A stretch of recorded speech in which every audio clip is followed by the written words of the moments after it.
27th of November, I bought a property, which is probably one of the best deals I've done this year. I was literally looking like this when I'd done it.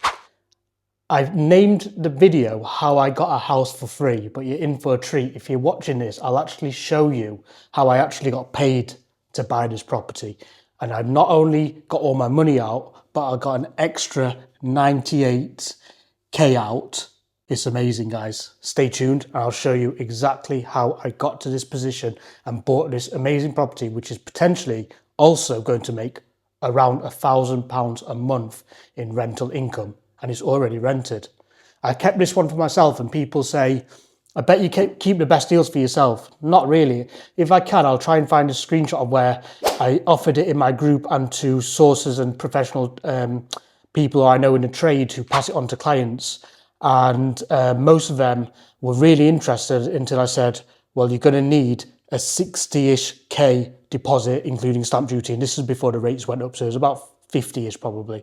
I paid 11k stamp duty on this. It really put them off. But if you've got the capital, or you can borrow the capital, in 6 months you can get it back. And just before I start the video, I'll show you guys. I'm actually getting back, after the remortgage, 98,200. I put 61,000 in the deal. So I'm getting back around 30k extra than what I put in. You very rarely find these deals, guys. It does happen, and the more you look in the market and the more active you are and the more patient you are, it happens, but you've got to be ready to pounce. And all those professional buyers who source properties for the clients who claim to have massive portfolios and I've got 100k ready to invest, or I work for a family fund, etc. Hear these all the time. I'm sourcing a property for this family with £2 million to spend. What have you got? Send them deals like this. As soon as I go 60k in, they go, we don't think it's worth it. Guys, I'll show you in this video. Let's get it.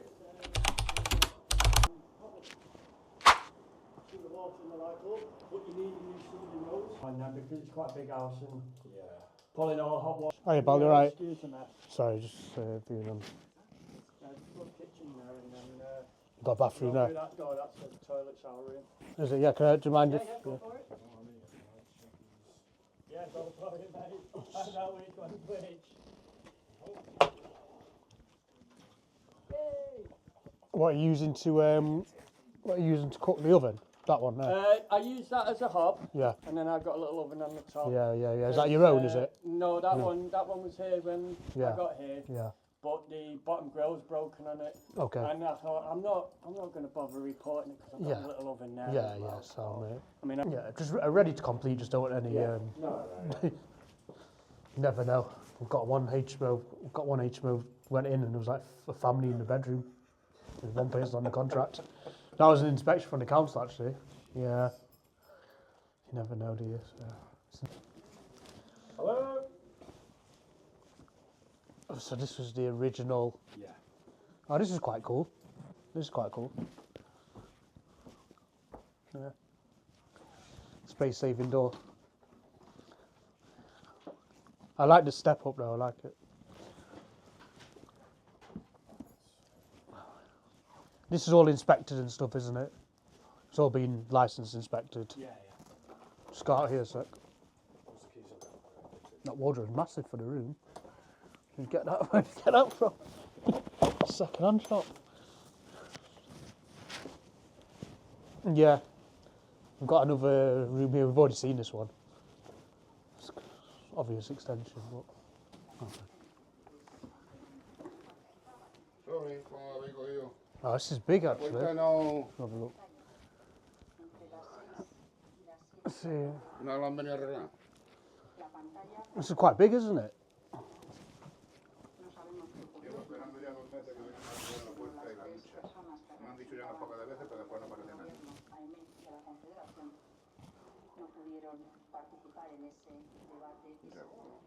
Pretty sure he's saying that's broken, the fire door. Right, okay. We'll fix it. For someone to come and fix the door and the shower. I have been told about it several times, but then no one shows up. Right, okay. Yeah. What's the problem with the shower? ¿Qué problemas? Ah, ok. Sí. Sí. Sorry, ya no me acuerdo. The water. En la ducha, por aquí. Sí, sealant, this is sealant, yeah. Y por aquí también. Tengo Sí, que coger sí, sí, toallas. sí, sí. Tengo que coger las toallas y ponerlas aquí en el suelo. Because if not, it's going to go downstairs. Todo lleno Yeah. para que no cale. Okay. Ya lo he comunicado varias Sí, veces sí. a la agencia, pero Okay. quedan tardías, pero después no vienen. Vamos jueves, pero después no vienen. Vamos otro día, después no vienen. He said he's tried many times. Right. Okay. Yeah. It just needs renewing, I think. Yeah. Yeah, yeah. Okay. I'll speak to cost management because they should have already sorted it. That's it. Habían puesto una llave y no me han dicho nada, y ahí tenía yo cosas guardadas. No sé quién tiene la llave o cómo arreglarlo.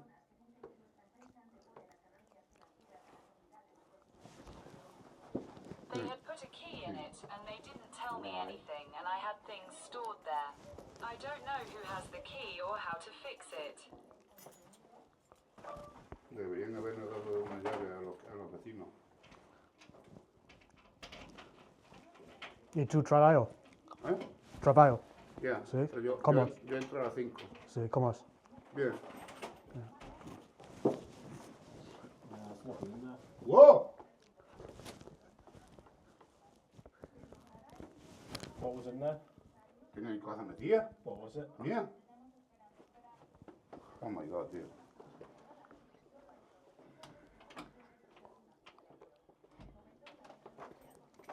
Maybe they've removed it in Ya the de ahí me office. robaron unas maletas con ropa. Tenía ahí unas maletas más. Se llevan las cosas y no comunican ni dicen nada. Yo tenía ahí cosas. They gave it to me and stole a suitcase with clothes. I had a few more suitcases there. Okay. They took the things and they didn't communicate or say anything. Right, okay. Let me, I'll have a look for you. I'll speak to property manager and I'll see when that happens. My god, I'll show that. It might be, I'll have a look in the basement actually. Might be in the basement. I'll have a look. Was first. that because of the inspection? Because of the fire loading or something? Possibly, Yeah. passenger, it probably was, wasn't it? Yeah. Let me double check for you and I'll let you know. No me he enterado.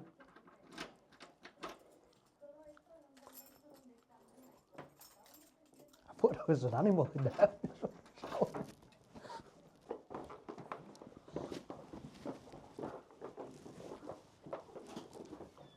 Yeah.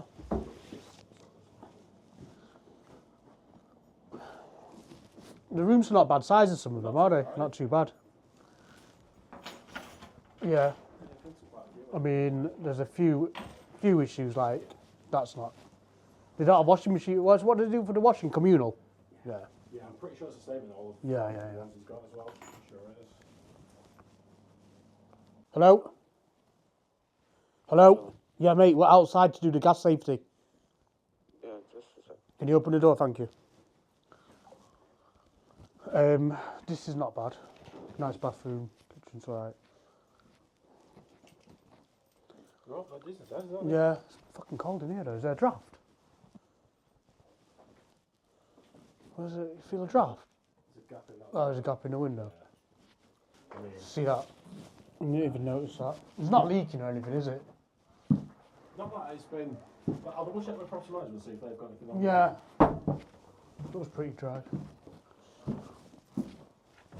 Well, we'll redecorate it anyway, probably. Needs a colour scheme on it and get rid of stuff like that.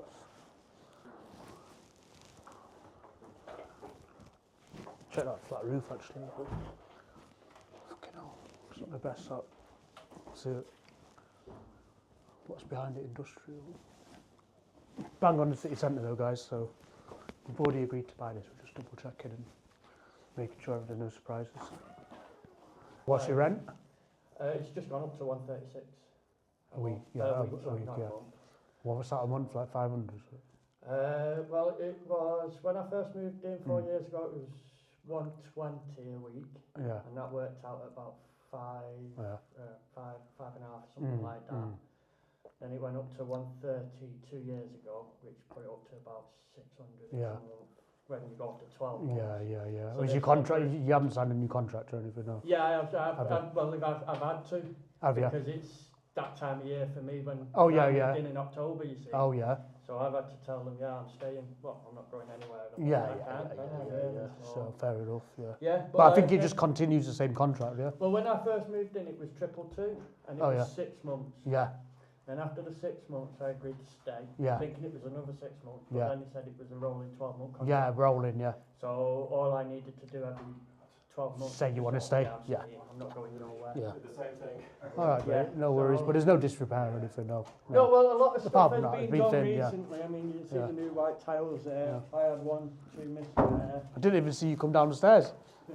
So- I didn't see you come down the stairs. Yeah, No me entero. Paco's just been saying the cupboard that's outside his door. Yeah, he's lost his stuff. A load of his stuff's Está gone abajo. missing out of there. Están abajo. Oh, is it downstairs? Oh, he's downstairs, Oh, Abien. Están abajo ahí. Thank Ya God, no thank lo- God. Todo lo que había arriba está abajo metido. Nosotros. So, yeah. Vaya, That- allá that- a la puerta. That lock there. Yeah, no, I'm just seeing if we've got a key for it. Yeah, I was going to say he's no key because there's no lock on the side there or in the back. Okay, It's solves that problem. So that's for when we do, Yeah. if we need the heating on. Perfect. Yeah. All right, guys. Thank you very much. See ya. See ya. Bye bye. Oh, jeez. Mixed bag in there, isn't it? Got interesting, did it? Did they? He hasn't signed a new contract, has he? I don't think No. so. I'll double check that. All right, sound. Just make sure if you don't mind. He said he signed it in October. I don't think he has, I'll double check it. because then he said it's rolling. So Right, so it's very unlikely. yeah. Sound. They're the other ones he's got. Oh, sound. Are they going on or? So most of them are already on. There's 2 I've not got the IDs for, so I can't do anything with them yet. But that's for Mersey and... Yeah, I think I'm interested in the cheap ones That before they go on. That's a funny one, guys. We've already agreed to buy that property, but we thought we'd go around and see the rooms. I snapped it up because I knew it would go fast. It's well under market value, but having met the tenants, it would put a lot of buyers off, but they're usual tenants, they're just a mixed bag. They were quite reasonable. The rent's going to go up massively, or they're going to have to go somewhere else. It's very under rented. They're paying 500 when we've got £1,000 round the corner.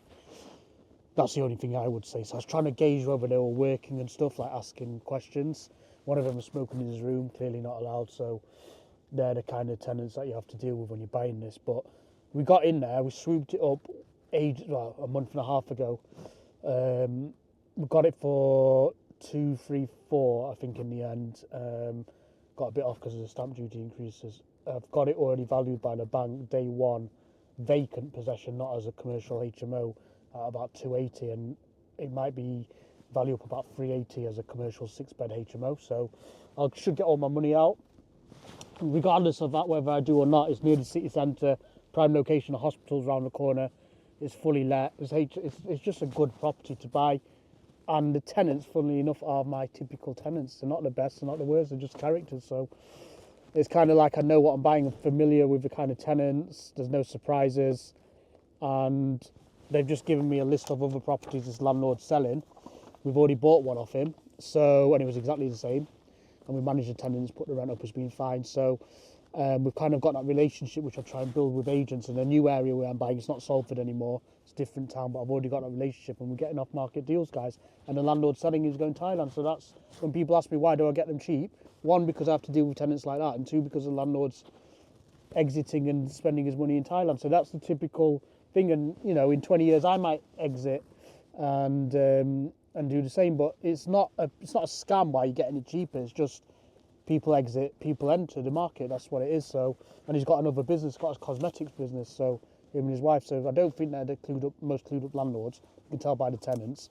I don't think they can be bothered. I started this business when I was like 19, so I've been dealing with those tenants all my life basically. But a lot of landlords is a shock to them when they've been in other businesses and having to deal with tenants such as characters. So that's the way it is, guys. But stay tuned. We'll show you when we've completed. We'll do a full video, show you the refurb, show you on the screen the calculations, how I got all my money out and how it potentially will make £6,000 a month. That one, 6 rooms, £1,000 each, minus the mortgage cost £1,000, £5,000 a month, more than £1,000 a week, and I'll hopefully get all my money back out. So Let's get it, guys. Just sign here, just to show where we're buying and stuff.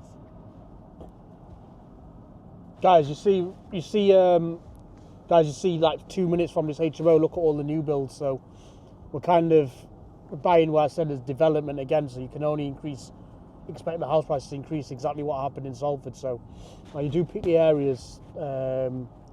I do know what I'm doing with the areas, kind of thing. So as you can see, all the new builds are all occupied as well. The trains, we passed the train station as well, like very closely. So first thing I want to do is tell you why it's my most valuable purchase, MVP purchase of 2024. I've just gone through that now. It's already rented, 6 bed, 6 actually all ensuite and bed sit, 6 bed sits basically. HMO in central Warrington in the northwest, where there's massive rental demand. It was below market price, although there's not many comparables of that size. If you know how to kind of work out the comparables, because you're not going to have a like-for-like comparable at the exact time or within the last 2 years, because I hardly ever sold these. But it was valued at 280k by my funder, by my bridging funder, day one, with 80% confidence, vacant. Not even as a going concern, not even as a commercial val. I got it for 235, and then it was negotiated to 233,500 after the stamp duty increase. I got not a lot off, to be honest, and I didn't want to lose the deal. I ended up forking an extra, 11k stamp duty altogether. It was an extra 4 or 5k stamp duty. But it is what it is. It was still worth it. So why did I buy this, guys? Why did I buy this? So to get this kind of deal in Salford, is you're paying market rates, or anywhere else, Manchester, you literally usually paying market rates on an investment valuation on a HMO. Already running HMOs are very rarely sold at below market value because they're done on a yield basis. But this seller, and it's very much who you buy property from. I bought many cars in my time, just to give you an analogy. Ferraris, Lamborghinis, Range Rovers. And the most important thing when buying a car, as you can imagine, opposed to a house, is who you're buying it off. Okay? So I've always bought off reputable dealers, people with money, etc., main dealers or second to main dealers. And you could just tell by people when you deal with them, would you spend 100, 200k on a car through them or not? With property, I think it's exactly the same. Especially when you're buying a mini business.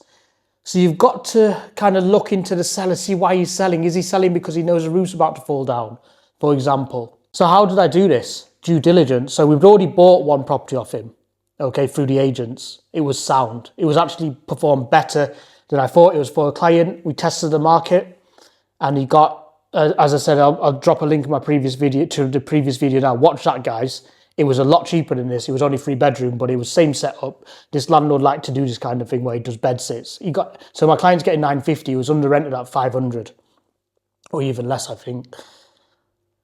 I then made a relationship with the agent, which I've done since I started this business. I know how to nurture and develop relationships, and it's not in the UK, you don't pay someone for a deal. Agents, they just do it. It's part of their job, and they just prefer to deal with someone who's easy to deal with.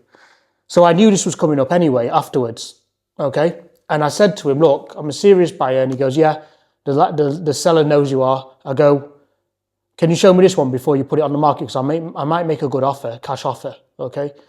He goes, yeah. So I went to see it. I said, I'll take it. He goes, I've got other people. I said, I'll take it. I offered 230. They came back and said, no, the seller can't do that. He's losing money. And the background story, and I trusted the agent, the background story to it was, the seller's got another business. He's not a professional landlord, as you can tell by the rent. Okay. And he bought these properties after lockdown and had enough. He had quite a lot of money in property. He wanted to exit. I could just tell from his tenant quality, from the rents, that he wasn't made out to be a landlord, and it's fine, and you get these people. The other thing he'd done is he'd remortgaged it with a 5k arrangement fee to pull money out for his business, and he'd mortgaged it to the hilt.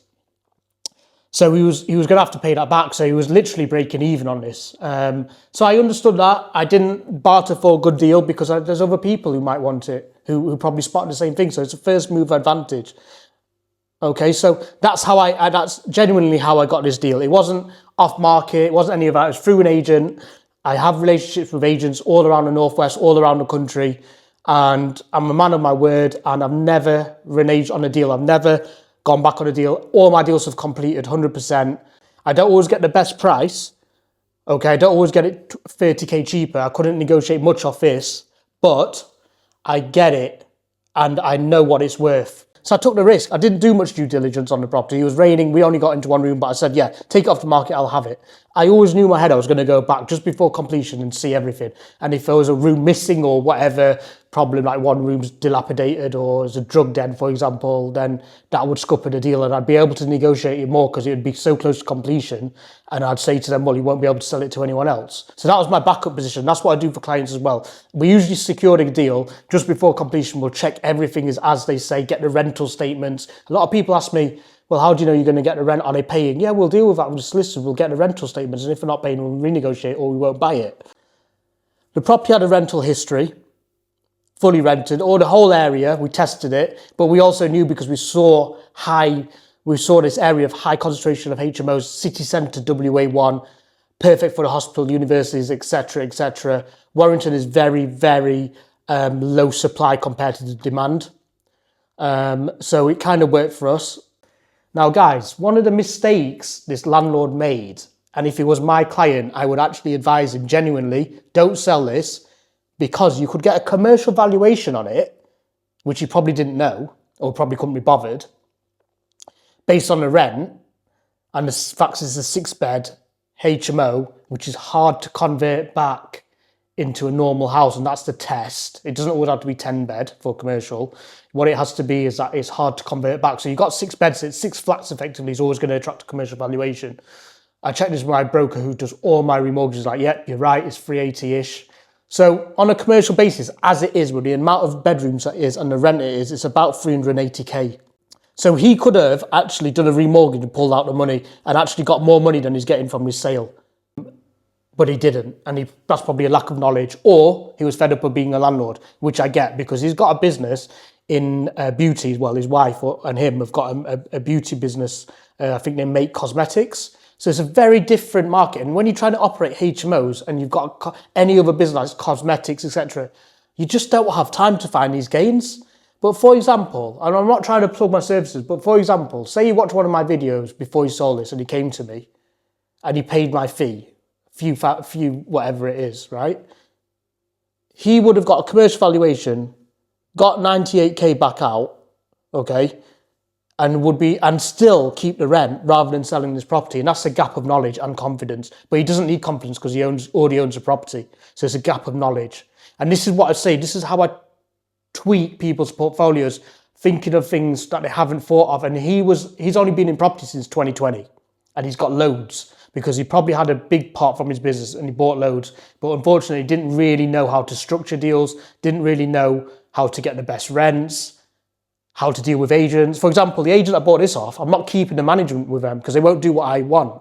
Although I want to keep the relationship for buying, I've told them straight, my business partner, I don't have a business partner, but I just said it so it didn't look like it was me. I said, oh, my business partner wants to manage it himself, right? And the reason for that is they won't evict tenants because of rent. They won't put the rents up to what I want, etc., etc., etc. So I can't manage this asset with this estate agent.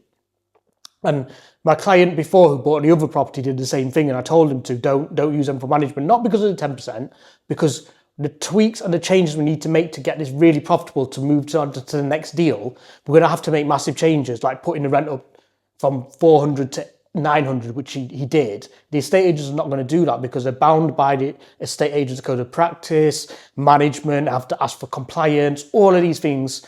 And it's not a legal thing, it's just the estate agent's brand. They'll never do this, and it was a national estate agents. I've got the same experience in Sheffield. So all these things is, if you're going to be a professional landlord and you're going to need to maximize the portfolio, or do what he does, sell it all and do something else because you're not succeeding. He wasn't making that much. He wasn't hardly making anything in property. That's why he sold. And he was fed up of dealing with tenants. Although they're fine paying tenants, it's very slow money if you do it that way. So the other thing I wanted to say as well is, I know I'm jumping around here, but there's so many things to tell you about this deal. Pre-valuation. So I went to my bridging lender, which I use on many deals.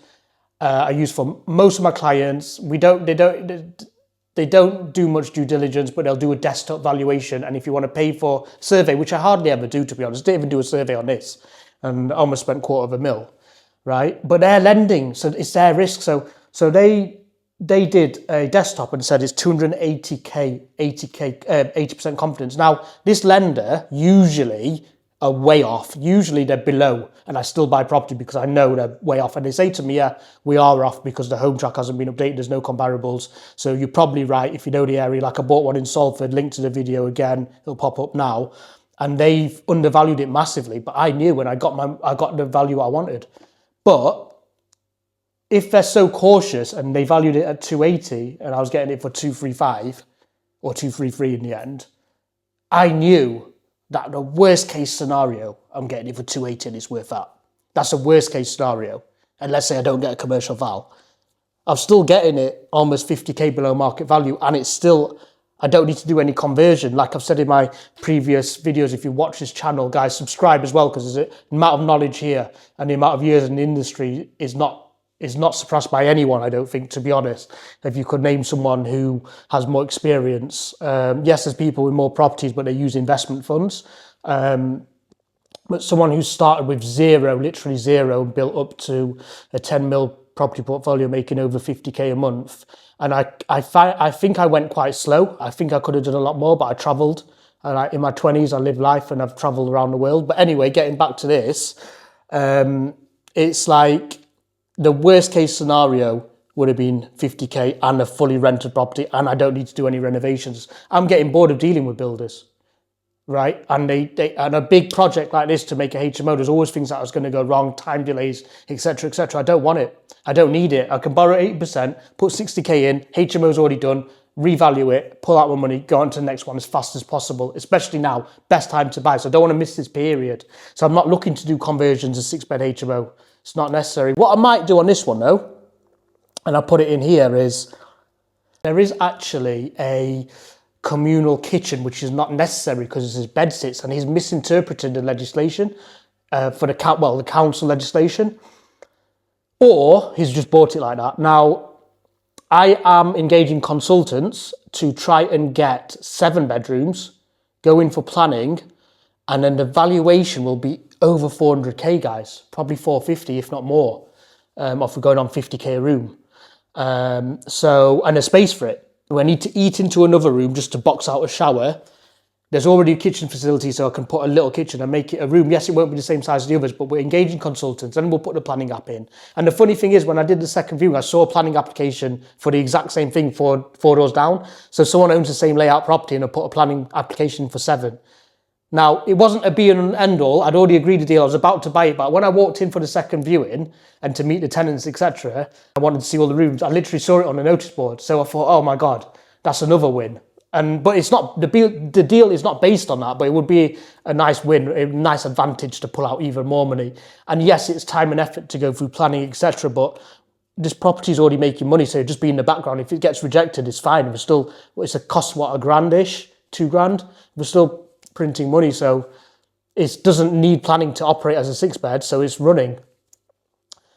So that's why I bought this property. I'm buying property where I can get, especially in this environment, stamp duty's gone up, it's getting harder to deal with tenants, etc., etc. I want to buy properties where they're going to, one, increase in value if possible. Now, this might not massively because it's already quite expensive, and if I get a commercial val at 380, it won't suddenly become worth $500,000 next year. But I'm getting all my money out plus some. So that the money I'm getting, 98, obviously take into account I've spent 60, so 61, 71, 81, 91, best part of 35 grand, right, ish. That's going to fund another property. So I've spent 60k, I've got it back plus 35, and I bought another property with that 35. And then I'm going to do exactly the same. Hopefully pull all my money out, if not leave 10 in. So that's how I'm buying properties, guys. That's how you don't run out of monies. And if you want me to source properties like this, it's not going to be this, to be honest, but similar, where you can leave 10k in and get good rental income, or rent it to social housing where you get £1,600 a month for a 3-bed, for example. Link in the comments, and put yes in the comments, and we'll send you over to our free investment guide and you can see all the details, basically. Now, It's funny though, because I did offer this to clients, and they weren't even clients. They were like trade people, like, oh, we source properties from multi-million-pound funds. None of them had the balls to take this, and it was very easy, this purchase. How did I purchase this? That's the second question. So why, we've covered why, how. I've gone through this, existing relationships with agents, due diligence. A lot of this was gut instinct. A lot of my properties, I don't do spreadsheet, guys. If clients send me spreadsheets and go, what's the ROI? I get really annoyed. And I have to say to them, look, just leave it with me. I know what I'm doing. I'm not going to lose your money. You're going to make money. No client has ever lost money. Yes, clients have only made 10K and they've been annoyed. They put 60K and they made 10K, but you can't complain if you're taking profits, right? And that was on a flip. And I don't even like flips. So gut instinct's massive. And I know these numbers in my head. I don't need to sit down on a spreadsheet. A spreadsheet, if you did on this, it would come out all right, but there'd still be things in the spreadsheet that might put you off when you start putting like 4K legals, etc. when my legals are like 950. But that's what people do. And then they go ROI. Oh, ROI, but I can actually get 25% ROI in Mexborough, or I can get in Gainsborough, for example, right? Yeah, who cares? I'm getting £1,000 a month and I've got all my money out. It's not always about ROI. And also the ROI is cool. Like, as I said in previous videos, you can have 100% ROI or 30% ROI, or you can have 1% ROI or 2% ROI and still make more money because it's a percentage. So if the property is 50K and you're making a high ROI, you could still only be making £500-600 a month. Guys, I'm making £1,000 a week on this. So this is what I'm saying. I don't like spreadsheets, but that's my choice really. And a lot of this is gut instinct. I know the seller, or the background of the seller. I've actually even Googled his website to see if he does do beauty, etc., etc. I've even found out which mortgage company he's with, so I know that the property's sound. So I don't even need to get a survey really, because he took out a remortgage a few months ago. And there was a planning issue with the back, because there's a room offshot, and they tried to get planning permission for an independent flat for some reason, and it was rejected. So, but that didn't even put me off, because I know he got a remortgage and I know which bank it was, and it's a bank I use, so I know that it's a sound, and I always look for that. If there's a mortgage on the property, it's even better. And if there's no mortgage on it, it needs that extra due diligence. Remember, guys, top tip: and you can easily find out if there's a mortgage on it, just ask your solicitors, or we'll find out from the vendors before you even go to solicitors. But usually, if there's a mortgage on it, it's very, very predictable. Property shouldn't be risky, to be honest. Right? Unless you're doing new builds or flips, etc. And flips, no, new builds, not flips. And new builds are risky because of the human factor. So like, you've got a builder who might mess you over. You've got an electrician who might turn up. You might have the people doing the footings who go bankrupt on you and disappear with 30K. That's happens time and time again. Or the ground survey comes out with something you didn't account for. That's why I don't do new builds. Location was perfect. So I was driving out the area on a second visit, just exploring the area a bit, because it's a new location for me and I'm looking to take over the Northwest for myself and clients. So we saw loads of new builds being built. And that's a really good sign, guys, because that's what happened in Salford, where I made millions. When new builds come in, they've already assessed it. They already know they're going to sell the houses. They've already done all the due diligence and spent millions on it. So if they're investing money, the house builders, it's going up. But that was by the by. Again, it wasn't bought because of that, but it was a nice thing to see. And I just saw that when we were driving out. Because you don't always see it around the city centre, but we were driving out and it was like 5 minutes and you saw all the new builds. Act fast. I acted really fast. And if I'd delayed by 3 days, it would have been on the market and it could have been subject to a bidding war. So I know the seller preferred me because he dealt with me before, and so would you. But if the estate agent went, well, he's thinking about it, the seller might go, put it on the market anyway. And then they might have had an offer in for foreign funds, for example, at 250. And then I probably would have still paid it. So I've saved myself money there. So always remember, guys, try and secure these deals. If something crops up in legals, you can renegotiate. You're not held hostage, but always secure it. And I get clients all the time who are like, oh, what about this? What about that? I said, do you want it or not? Because it's going to be gone. The clients who've done well have gone, yes. I had a client who bought 5 in Wigan off a phone call. And he messaged me about 6 months ago saying, and I went to school with him, and he messaged me 6 months ago saying, I can't believe they've all valued for 140K or 130K. He bought them for 98 in 2022-23, just January 23 completed. He said yes to 5 of them. He had some money put away without even seeing them, bought them, and trusted me. And look at, you see what I mean? If he'd done his due diligence, he would have gone to someone else, because the seller was so desperate. I think they dropped it at 10k, and the intermediary didn't make any money either, because it was from a different source, and they dropped their fee as well, because they had a buyer pull out and basically look bad on them. So that's act so fast. That's the main thing. It was secured before it went on Rightmove. If these kind of deals go on Rightmove, eventually they'll be snapped up by someone or source, etc., etc. And track record, guys. My track record is 100%. Sourcing for myself, my clients, buying. That's where the confidence comes from. And I also give confidence to estate agents, because we completed on a deal. It was fast. And they thought, you know what? Why we're not going to sell this for 280k to a Hong Kong buyer who might mess about on the last day or not might have problems with funds. We know Niven, he's got a reputation, he's bought this already. The landlord's probably done his due diligence on me, maybe Google me. So why wouldn't he sell it to me if I made the offer first and was fast and was keen and was like, any issues, we'll deal with it, before completion. Any issues with the tenants, etc. I don't need to know the tenants, all the details, referencing, all the stuff the solicitors insist on. I don't need it. And I've got very good solicitors. So it's one of them, guys. This is how you build a portfolio. This is how you make money on property. Leverage. Make sure you use leverage. I put very little in and I'm going to get it all out and build a portfolio. Make sure you cash flow from the property more than covers your leverage. Obviously, you don't want to be in a sticky situation. And then this just gets added to the portfolio. There's more funds in the pot every week, £1,000 a week coming in, and it just funds us to buy other stuff. And if it goes up in value, 10% a year, it goes up. If it doesn't, I'm still living life with an extra £1,000 a week or £3,000 a month after mortgage costs in my pocket, added to the funds, so I can spend and live a nice life, and become financially free, location independent. I'm here in Spain. I actually bought this, guys, with 1 visit to the UK. Well, 2. First one to view it, the second one before completion to do some content, and, well, we didn't even do much, and to make sure that there was no 10 people in one room, like I said before, etc. Because we have problems, and I can deal with those problems, but I want it to be reflected in the risk and the price, right? So if we went there and there was 10 people in the room, I'd just reduce the price because I know how to deal with it, right? So that's the thing. And I love buying properties where there's landlords like this. It sounds bad, but I love buying properties off landlords who don't know what they're doing, because we get a great deal and we can just minor tweaks, we could turn the business around. And I've done it for clients. I've got loads of landlords come to me who did exactly the same thing. They made loads of money, saved loads of money, probably made loads of money in crypto, etc., in 2020, bought into property, which is exactly the right thing to do. Exit, take your profits and put it into property, then you're sorted for life and it pays you every month. But they've been busy with the day jobs, gone back into work after COVID. Life's been mental after COVID for everyone.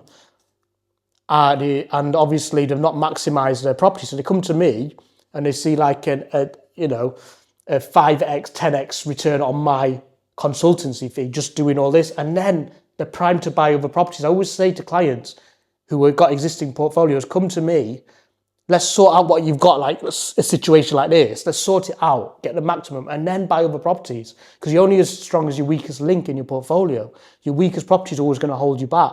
The more strong properties you have like this, the more confidence you'll have, the more you'll buy. The client who bought 5 in Wigan bought that off the back of buying a few others with me, and he had the confidence, and they were all making good money. So he had the confidence and the money to go, I'll spend 100k, 20k each, or whatever it was, on 5 properties in Wigan without seeing them. So that's how it builds confidence, how it builds your business, etc., guys. So, guys, and I'm going to put footage in this video of actual, because not many people show you the actual property, etc., and show you step by step what we did, and even put my completion statement on screen, because I've had a lot of comments going, red flags, blah, blah, blah. Guys, if you go onto my Northern Power Property website, and watch the video, I've got my company accounts on there, and you'll see that we're not messing about. The good thing about property is that you can drive past this, and a lot of property influencers will go and stand outside of somebody else's property or have 10 partners. This would be very easy to do. I'd only have to risk 5k if I had a joint venture partner, or maybe not even any of my money. But it's very different when you're risking your own money, and I always treat clients like it's my own money, or I'm even stricter. I'm even stricter with clients. So on this deal, I might say, you're putting 60k in, You know, are you sure you want it? Because I've got somebody else. And when they say yes, I know they want it, and we'll go for it and we'll get it. Guys, stay tuned, subscribe to this channel. I'm going to show you more examples of what we're doing and what we've done this year, and hoping into next year you'll jump on this, and this is a prime time to be building your portfolio. Guys, landlords, don't be tight. Landlords are the tightest people, including myself. I know, I'm one of them. But guys, if you really want to build your portfolio, it really is worth it. Don't be tight. I've had loads of landlords message me for free advice. Can you come down and tell me what to do? No, I can't, because I've got paying clients who I really get on with. We're in WhatsApp conversations all the time, and I really respect that they've come to me and onboarded as a client. So it would be a disservice to them if I gave out advice for free or came and had a chat with you and told you what to do, because I've got clients who value this and value these kind of deals, and they will pay for it. And it's not always about the money, but I've got to be right by the clients as well. So as much as I'll give free stuff on my Instagram, etc., and free knowledge about how to do this yourself, if you actually want my sourcing, want my team's input, and to get deals similar to this, obviously not this one, we do kind of have a mutually beneficial relationship with clients. And I'm not going to devalue what a client's invested in me or kind of believed in me and paid for the team and kind of consultancy to give it out for free. Imagine going to I've got a private doctor client who just joined a couple of weeks ago. Imagine paying a private doctor for a diagnosis and then somebody DMing them on Instagram and then him doing it for free. The client who's paid would feel really aggrieved. So that's just my motto, guys. But feel free to get as much free information from this YouTube channel as possible. Subscribe, comment, like, and guys, help me out. Do smash that like button, because it just helps me build this channel. I'm doing it all for free. Obviously, I don't need the money, but it's nice to have people appreciate what I put out there as well. So thank you very much, guys, and see you in the next one.